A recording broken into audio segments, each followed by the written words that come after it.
experience.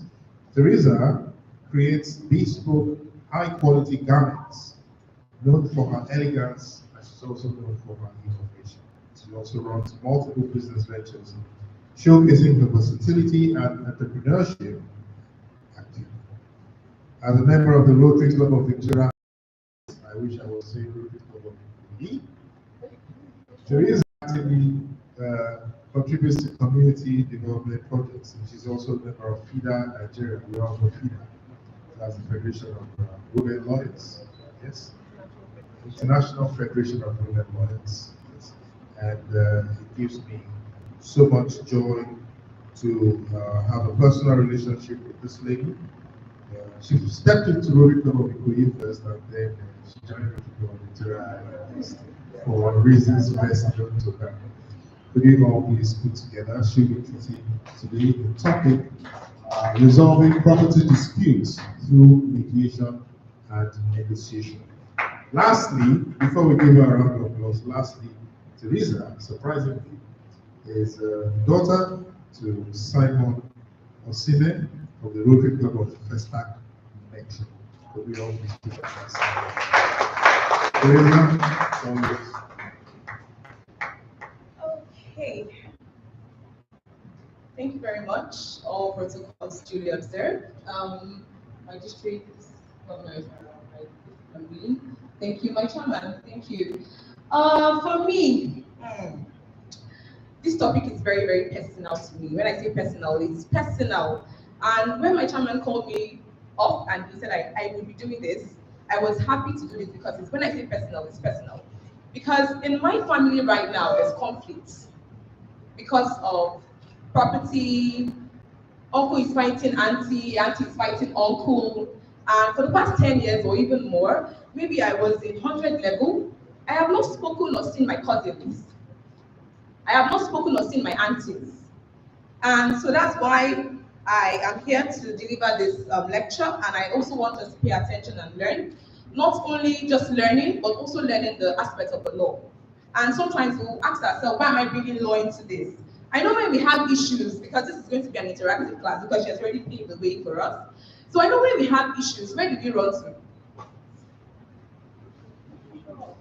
To the courts. First of all, you don't run to the courts now. Where do you go to first? Who do you go to? Police, the lawyer. We see them as people who would bring peace to our situations, right? But why can't we also see Rotarians as that? And that's why I lifted mediation and negotiation, because you cannot be an arbitrator if you're not a lawyer. But as a Rotarian, you can be a mediator and you can be a negotiator. So let's start. So I started this by saying Rotary International prioritizes peace building and conflict prevention as one of its core areas of focus. Peace is not only the absence of war, but also the presence of justice, equity, and sustainable relationship. Disputes, especially over property, have the potential of destabilizing families, communities, and nations. However, with effective and peaceful dispute resolution mechanisms, we can transform conflicts into opportunities for growth, understanding, and reconciliation. Sorry. Today's discussion focuses on two powerful alternative dispute resolution tools, mediation and negotiation, and how we as Rotarians, because this affects us, can actively use and promote them in property disputes to foster peace and to coexist. Because I know if you're not owning your house, you're living as a tenant. And I have given myself up to go into real estate companies because they are the people that cause most of the problems we have in real estate. And I'm happy young people are here because in the nearest future, you would want to own your own properties. Please know the law. You see, I was even speaking to the DG of me before we came here and we were discussing, but I even just found out that he was a lawyer. And sometimes even this law exists. But you know the problem in Nigeria? Anyhowness. Anyhow, we just want to do anything anyhow. And you would even discover that those of us who are even very learned, we are learned. I'm telling you this from experience because this is my practice. Those of us who are very learned, we still fall for this trap because of anyhowness. We want to do anything anyhow, even if we feel we know the law. Even those who have traveled abroad, they know what it is to get properties abroad. But when they come here, anyhow. So one day you might be owning yours, or maybe you're a tenant. Most tenants don't even know their rights. Most tenants get into houses and get into conflict with their landlords without knowing their rights. Do you know that if you pay your rent, you're supposed to get a receipt from your landlord? Most people don't know that. So let's go ahead. Understanding property disputes. Property disputes are disagreements over ownership, use, boundaries, title, or possession of land, buildings, or other forms of real estate. These disputes are among These disputes are among the most common conflicts globally and in our local communities. I'm sure in our homes we have these conflicts already, if it's not even going to exist later in the future. But if you know about these things, you can help avoid it. Now, they may arise in the following forms. Boundary disputes, where you see families saying, oh, this particular area is my land. Don't come here. This can be resolved through mediation and negotiation. We have disagreements over inheritance. You know, when lawyers, we talk to our clients and we tell our clients, see, there are ways in which you can put in your properties in wills, trusts, or even as a gift. They will tell, are you wishing them dead? But when they die, my family is one. When they die, your family is in chaos. You're not there. But what if you know the law and you can put it right? I don't know if we're here. What if we know the law? If individuals here, you have properties now, you know you have children to give, put it in a will. Take it to the probate. It will avoid conflict in your families. If you have children you are sure that you want to give these properties to, you can give them while you're still alive. They can handle these properties with you while you are still alive. If your children are young, you can put it in a trust. When they are of age, these trust companies will give them the properties. I'm telling you, people here are aware. A lot of us are aware of these things, but we would not do the right thing. We will wait until maybe we are gone and there is conflict in our families which we didn't plan for. So it's important for us to know these things and do the right thing. So we're going ahead. Conflict arising from double sales. This is what exactly I and my digit of me was talking about. Now, in families, you see families, especially when you hear of, I know most of you have not heard of freehold land, especially the young people who are not in real estate. We have freehold lands that are owned by families. Government has given to them this land to hold. Me, I don't see it as a title. I see it as a recognition. Because the government has given these families land to own. Now, if you buy from these families, now we still believe in anyhowness. Yes, the families will go ahead and sell to another person entirely, a third party. No, but what if you do the right thing? By getting this freehold land, you register it and you get your CFO. That's your power. So even if they sell to any other person, you have the first right of sale. You can prove that you have the first right of sale. That gives you an edge already in court. But you didn't register. You didn't register your sale family, the freehold land. And somebody went to, you'll be fighting in court for years. You don't even have anything to hold on to. But what if you went ahead to register it? At least even if you have a fighting chance. And that particular dispute will be resolved, even if it takes 10 years. We know how the courts are right now. Even if it takes 10 years or more, definitely to be resolved, definitely in your favor. You were the first to actually buy that property. So we have title disputes where documents overlap or ownership is unclear. That's why you have lawyers. As I say, people don't do the right thing before you buy any land in Nigeria to avoid disputes. Because you see these land disputes, we keep on emphasizing and I keep on educating people about this thing. Land disputes is a serious business. So if you know you are buying from a family, you are not a lawyer. Legal business is, land transaction is legal business. Involve your lawyer and let your lawyer know, your lawyer can do due diligence, find out about the property, the documents, and see if it's okay for you to proceed to buy. This would avoid disputes, future disputes. Now we have landlords and tenant disputes. Please, as a tenant, know the law. The law, when I lecture, I tell people that the law is not for me. My own is just to apply the law. That's why I'm a lawyer. When you come to me, at least the reason why you came to me is because you know that there's a right of yours that has been tampered with, right? That's why you came to me. That's you knowing the law. So if you know the law as a tenant, because most of us are not, we don't own houses, we are tenants in another man's house. So you need to know your rights. A landlord cannot come and throw you out. Under the law, it's a criminal offense.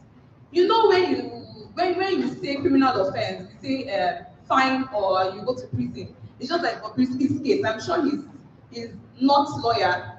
Advice, don't worry, just go. Don't worry. How can the judge take it to prison? Just go. Don't worry, you pay fine. It doesn't happen like that. Once a landlord kicks you out of the house, it's a criminal offense. It's the discretion of the judge to either throw you in jail or not. So we have this conflict, if unresolved, can escalate into violence. We all know that. Prolonged litigation, strained relationship, economic losses, and even displacement of families. And we know we don't want that. The impact of property disputes.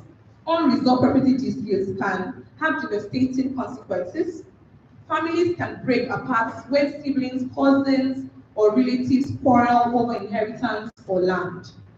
Neighbors can become lifelong enemies due to boundary disputes.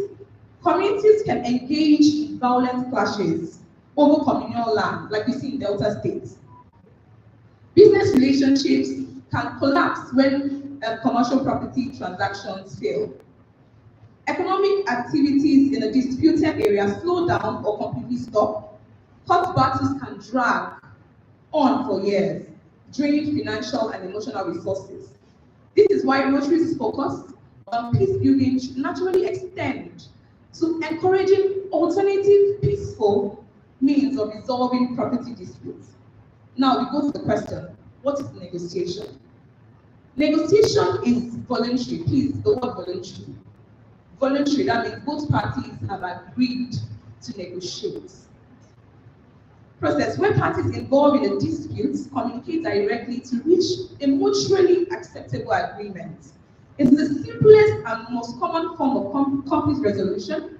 In fact, we negotiate in our daily lives over various matters. The key features of negotiation include the parties themselves control both the process and the outcome. It is informal, flexible, and cost-effective. You don't need to go to court. You know, court is expensive. They'll even tell you arbitration is expensive. But mediation is not expensive because you don't necessarily need to be a lawyer. You can have someone in the community that you respect. You can have your DG, anybody around that you know that can come in as a mediator. Even you, even young people, even in your small little spaces, even in your families, you can be a mediator. I'm sorry, a negotiator. It works best when parties still have a working relationship or are open to dialogue. What is mediation? Mediation is a structured process in which a neutral third party called a mediator facilitates communication between disputing parties to help them reach a mutual satisfactory settlement. What are the key characteristics of mediation? The mediator does not impose a decision. So even if you have a third party coming into your conflict, third party is not telling you what you must do. He's just there to, as a neutral party, and just, oh, let's try it, let's try. He's not going to impose his decision on you. Whatever you want to do as the parties, you can still agree to do. He's just there as a partial party, as an impartial party, sorry. It is confidential. Discussion in mediation cannot be used against either party in court. So if you have a mediation and you need to go to court, whatever you did in your mediation, you trash it out. You don't bring it to the court. That's what it's telling you. So it's very, very confidential. And that is why it's a system where most people are not confident that, oh, if I bring this to a third party, oh, they're going to, another person is going to hear about it. Nobody will hear about it because mediation is actually confidential. It allows parties to explore creative, flexible solutions that the courts might not offer.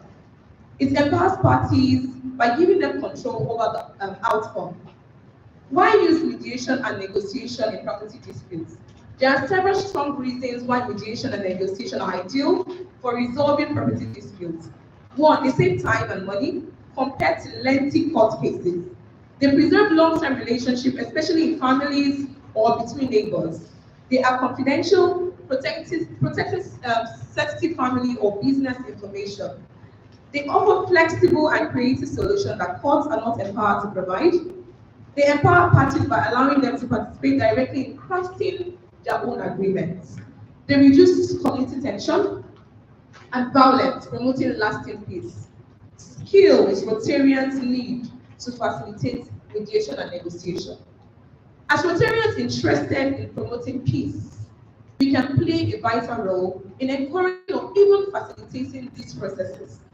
To do so effectively, we must cultivate these essential skills: active listening, paying close attention to what each party says, not just hearing, but understanding their concerns and emotions; empathy, putting ourselves in the shoes of both parties to understand their interests, fears, and motivations; neutrality, remaining impartial, not a third party that you will bring, and the third party, you already know that the third party is going to side with one person. So that's the impartial. He doesn't even have to know anybody. So even if he does, an elder in the family, even if he has to be impartial about the situation. Problem solving, focusing not on positions, what people say they want, but on interests, the underlying reason why they want it. Patience and calmness, allowing the process to flow without forcing quick resolution. Rotary's role in promoting mediation and negotiation. Clubs are well positioned to advance mediation and negotiation within communities in several ways. Community sensitization, educating members of the public on the benefits of mediation and negotiation. Training programs, organizing seminars to equip Rotarians and community leaders with mediation and negotiation skills. Like right now, as I was, before this program started, I am the DGN, we're already speaking, and he already highlighted the problem with families. And I think Rotary should take it up, whereby we go to these communities and educate these people about family disputes. We just encourage them about mediation, speak to them about it, because it's these same families that sell land to more than one person. Mediation clinic. The Rotary Club can also have a mediation clinic, where Rotarians too, who have problems, clubs that have problems, can come into the mediation clinic. The Rotary Club can have that in their center. That's what I believe. We can actually have mediation clinic, because in clubs there are always chaos, whereby these people are called to order. In fact, invited with a letter and let us know that Rotary is serious business. Setting up periodic community mediation clinics to help settle disputes at no low cost. Partnerships, collaborating with local legal bodies like the Nigerian Bar Association. I can even help with that. Rotary can collaborate with the Nigerian Bar Association. We can also collaborate with FIDA, International Federation of Women Lawyers, traditional rulers. We can collaborate with them and have programs in their communities, and community associations. Advocacy, encouraging courts and local governments to refer property disputes. So that's another thing. That's why you can encourage the legal clinic, the mediation clinic in the Rotary Center, whereby the court can also refer them. They will see us as a body that helps with peace, and they can refer them to us. Encouraging courts and local governments to refer property disputes to AGRA mechanisms first before litigation. Steps in negotiation and mediation process. The process in both negotiation and mediation generally follows clear stages. First, preparation. Parties gather facts, document, and clarify their interests and position. Then the open discussions. Each party has the opportunity to present their view of the disputes. As a good Rotarian, you have to listen. Exploration of issues, parties, with or without a mediator, dig into the root cause of disagreements, moving beyond positions to understand real needs. Generation of options. Parties brainstorm possible solutions, sometimes making concessions or offering creative proposals.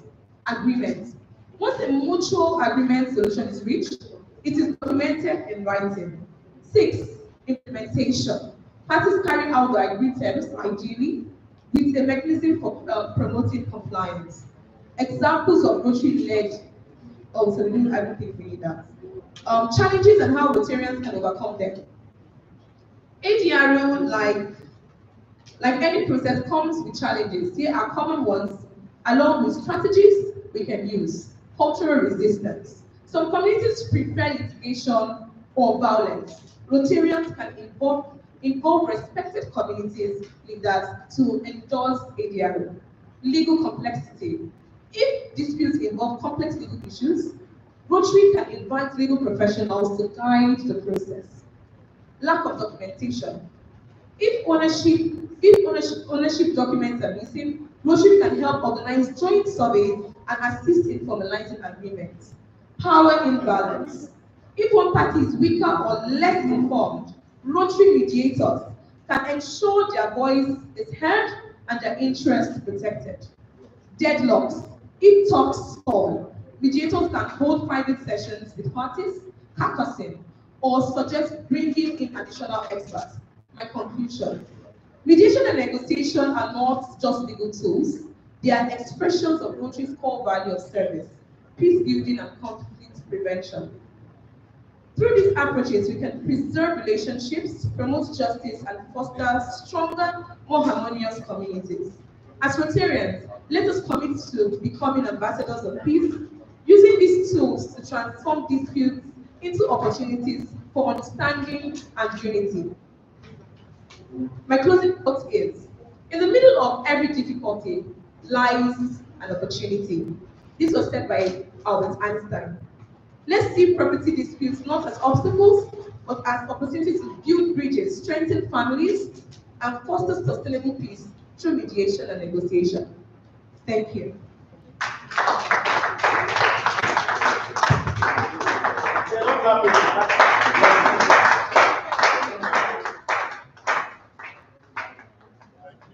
Thank you very much. As a matter of fact, I'm not sure we have given her a round of applause yet. Thank you very much. And I mean, for me, I didn't expect anything less, because even from her introduction, you see that she is a seasoned mediator and negotiator, and the way she engages quite easily. You know, I think that was the first thing that drew me, or drew her to, was it drew me to her, drew her to me, drew her to me, whichever way, you know, we were able to quickly make a connection, because she displayed a lot of professional listening skills, which is occurred again. The first speaker talked about it, and now it has occurred again. And she talked extensively about how we can foster peace and coexist. And I want to thank you for teaching me a new word, which is anyhowness. So that as Nigerians, we believe in anyhowness. Thank you so much for that. I know that we will have a few questions, but maybe we should take just 2 questions so that we will be fair to all concerned. But before we do that, I'd like to recognize a few of our Rotarian brothers and sisters who will be here with us in no order of seniority or priority. May I first recognize PhD Taiwo, Chief of Staff.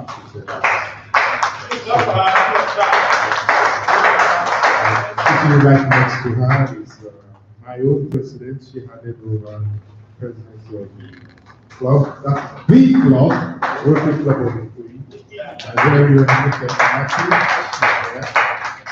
we also have with us a group on the high table, so let's see, special recognition. Executive Secretary, Mr. Wilson. Yes,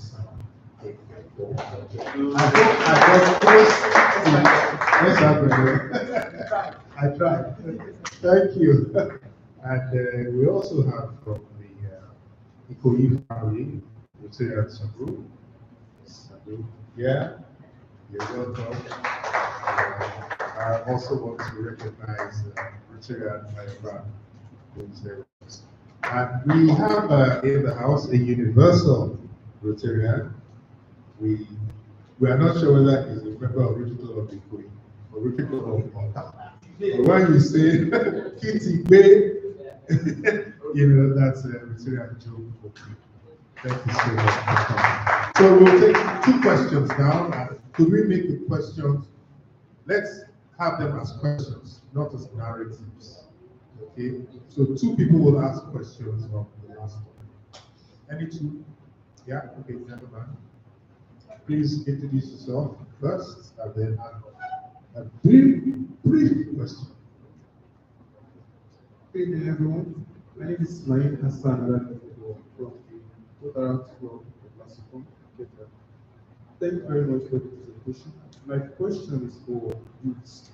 You mentioned that as youth, we are one of the 4 players for real estate and land acquisition, and as Rotarians, future Rotarians, we are also a key figure when it comes to conflict resolution. So my question here is, you mentioned that we have to make law. One of the avenues, what are the avenues that we can use to find out the necessary laws? For example, the most talked about method of land acquisition talked about was through families, through local governments. But you didn't mention the other alternatives which are more mainstream, like through real estate companies, the ones that are familiar to the online and other factors like that. So as youth, we are more familiar to online networks, online means of communication, online means of application, online means of knowledge. So what are the guidelines you can look for real estate procedures, land acquisition? What are those basic knowledge that every one of us should have? What are the basic guidelines? Thank you. And thank you for asking 2 people's questions, going by the length of your question. And you know, I warned you that you make it very brief. So you've asked for 2 people. Or should we pardon him and allow 1 more person? Any other question? Okay. Okay, thank you. Please what's your name again? Okay, I'll call you Hassan. I'm sorry, I can't pronounce the first one. Yeah, Gen Z. You be Gen Z. Me, I'm a millennial. That's what they call me, right? Do you know ChatGPT? I use it very well. Even for this my presentation today, I used it. Now, there's something I know, right? I love to have seminars with the youth a lot because they are tomorrow. Me, I still feel that tomorrow. Even our elders feel they are still tomorrow. I don't know for them. So you are expected to be more enlightened. Okay, I know what I said the first time. I said I am only trained to interpret and apply the law. You are expected, and it's because of the kind of community or the society we live in that in school these are the things we are supposed to be taught, right? You're a tenant, just go online and say tenancy law. You'll see all the tenancy laws that will come out. The thing is that we, you know, when this word they use, the ignorance of the law is not what? You cannot go to the judge and tell the judge, I didn't know, what didn't you know? The law, please and please, the law is not hidden. The law is everywhere. What they say in news, I know most of you're even online, like you mentioned it, you're online. You're online. But I mean, today, I forgot a particular status. I just went to ChatGPT and I said, oh, I just said what I thought it was. I can show you on my phone now. It brought it out, the Statutes of Fraud Act, section 4, 1677. I didn't know it. Even as a lawyer, we are still learning. I knew it maybe 2 years ago, but the way I read it then, I just said it to ChatGPT, and it brought out the section. It interpreted everything about that law. So when we hear the young people, in fact, let me use it since we're talking about conflict. I have conflict with the Rotaractors because personal conflict though, because when they tell you people to do something, you don't want to do it. They are coming. See, anything you need to do in this life, you have to be doing it first with hard work. Get it before you ask me where am I supposed. The law is everywhere. It's not hidden. And when it comes to acquisition of property of land, we have customary acquisition, we have statutory acquisition. That is why you also need to, I'm talking to you, Mr. Hassan, please, now meet me and download the Land Use Act. The Land Use Act Even most people don't know that the Land Use Act, the act that guides the whole of Nigeria when it comes to the acquisition of land, whether you're in Lagos, you're in Ogun State, wherever. That's the law that tells you how you are to acquire land, whether from family. I'm not going to give you any. Put it on your GDP and ask about the procedure of land transfer. It will give you. Thank you. Thank you very much. So that's it. I think she answered 5 questions together. So I'll ask from this side of the floor. I take your question. Do we have Chairman, fellow peers, our esteemed, has to do with the certificate of occupancy. From all we have learned today, land challenges are a major agenda. But how can we properly acquire certificate of occupancy? What's the process? Because we're not looking at conflict prevention. Then the cost implication. How many? What we want to do is to solve the conflict. How many people can really pay for and acquire the certificate of occupancy? Get the certificate of occupancy. So we can stretch our hand, pick the certificate of occupancy. Very much. I'm talk about the certificate of occupancy. It's a process. And most times in Nigeria, most land you buy already has a C of O. And now, if you go to the government and you say you want to do C of O for one land, nobody will give you. You have to be doing C of O for a large expanse of land. Very large expanse. I think from 15 plots and above. So most times, help me with a soft copy. That person, I'm sorry, your client waits. Your clients will wait. It's a difficult job. I don't like to do when it comes to land, but the thing is to the right process. So most times when you buy, like Hassan said, so Hassan, let me let you know, we have 3 processes. We have the contract stage, we have the completion stage, and the post-completion stage. You must pass through these 3 stages to legally own a property. When I sell a property to you, I'm not transferring legal title, I'm only transferring equitable title. You get your legal title from the governor. Yes. So when you have bought, you have to go to the 3rd stage of the post-completion to register with the governor. So most times, no, they don't want to waste their time too. Like you carry one plot and come and say you want your home. So what people do is that they go to those families, the freehold land, or they go to government and acquire government allocation, or they don't. Even if you buy the freehold land, you see that it's free. You buy it for the family in plots, not one. Nobody has time to wait. They will in plots. Then they go to register and get this your one. It's a lot of money. It's a whole lot. Sometimes you get in hectares and you're spending hundreds of millions of naira. So that's why people go back to the company to buy. And once you buy from that company, please register and get your governor's consent. Okay. I know that if we leave Teresa to go on, we will all not leave this place today because of her passion. And I want us all to applaud her for the passion that she has shown in this area. She loves what she's doing. Well done for being such an inspiration to the rest of us. I want us to especially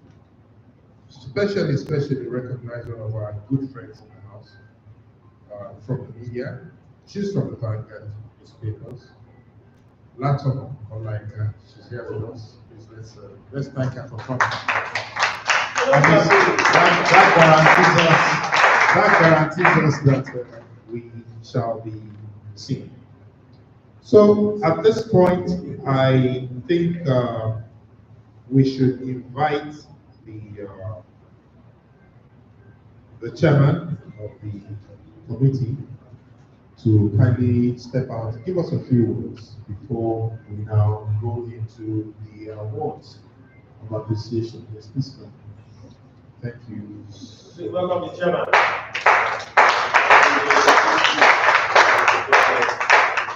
Mr. Abdulli Ujubede is a well-known mediator and arbitrators. That's what they call them now.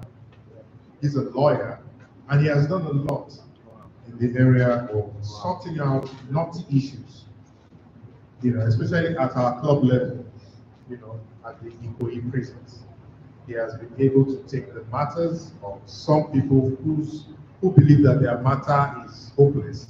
He's been able to untie the knot and make some people go home, and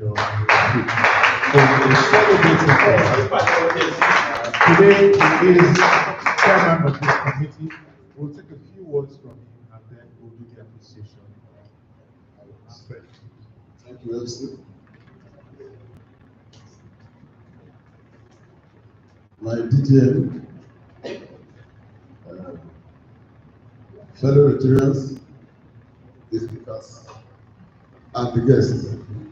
I greet you all for being here with us. It has been very encouraging that we organize this type of program within this very short time, and yet we have people who are here to spare their time to listen to the various topics. And I believe that all of us must have gained one or two things.